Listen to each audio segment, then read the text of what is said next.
Thank you so much, Mr. Chair, and thank you, Dr. Smith, and everybody here who is present to have this second session as we review the OLO report. I want to thank Dr. Elaine Bonner-Tompkins also for her work. I think she has a pretty strong track record in providing us with information and data that we can then use to better make decisions about not just budget allocations, but how do we work together to enhance and improve our outcomes. I think that this is by nobody can doubt that this has been lifelong career goals for many of us and many of the people in this room. I mean, that's why we're here.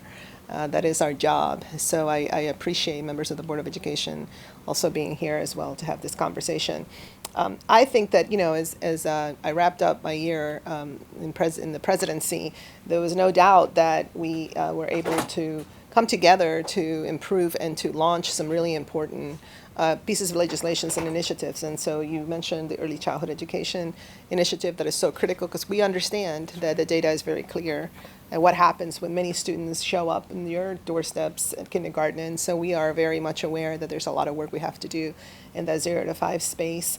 And then, of course, the racial equity and social justice legislation was important for us because then it provides us with a framework, instead of just having ad hoc conversations or sessions about these issues, because they do disproportionately affect Black and brown students, that we hold ourselves accountable through data at every step of the way. So to me, that was why this legislation was so important. And although I'm sure we'll talk about this, I know the board also has a policy. And of course, I'm still very interested, and I've had conversations with President Evans about this, that to the extent that the board can perhaps amend the policy so that it mirrors what we're trying to do, which is very simple. It's just that every single time you make a budgetary decision or a policy decision, that you would have data, an impact note of sorts, where you're constantly tracking how each decision either helps or exacerbates the disparities that exist. And so I think that would be really cool if MCPS could align that as well, because it helps not only the board, but it also helps us when we're trying to make these budgetary decisions or when we're out in the community explaining why we decided to raise our hand and adopt a particular budget level. I really think that would be critical. But make no mistake, I do believe that we are in a really critical moment in time in our county. I have not had the privilege and pleasure of attending some of those boundary study meetings, but I have been tracking it. And I think that, the conversations that we have to have, in my personal opinion, should be centered around, how do we do an audit of the resources and the initiatives, that each school has, so that we can ensure that no matter where you live, no matter which school you go to, you have access to those opportunities, that you have access to the best possible education. I'm still trying to track and understand how this conversation about segregation is playing out, because mathematically I keep thinking about how we're a county that is majority of color, so I don't know how that works. I mean, most of the schools I go to, they're majority kids of color.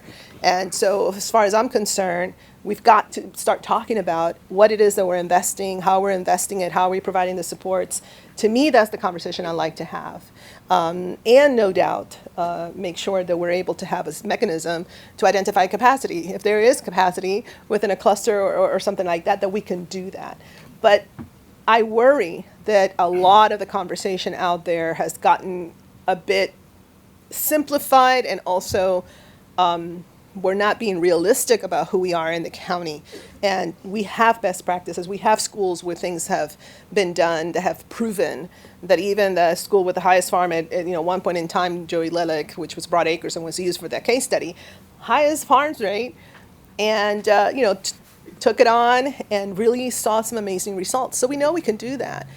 So to me, that's what I'm really interested in, is how do we now just hold hands and acknowledge who we are and acknowledge that we have the know-how and the capacity, if we're courageous enough to make some difficult decisions, to ensure that every single school has the best possible setup for that school to be excellent, and not start pitting communities against other communities in the name of some, great thing that has been read somewhere about being woke. That's not what this is about.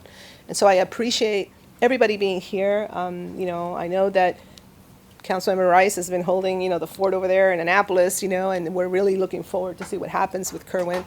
But we have amazing opportunity, I think, in front of us.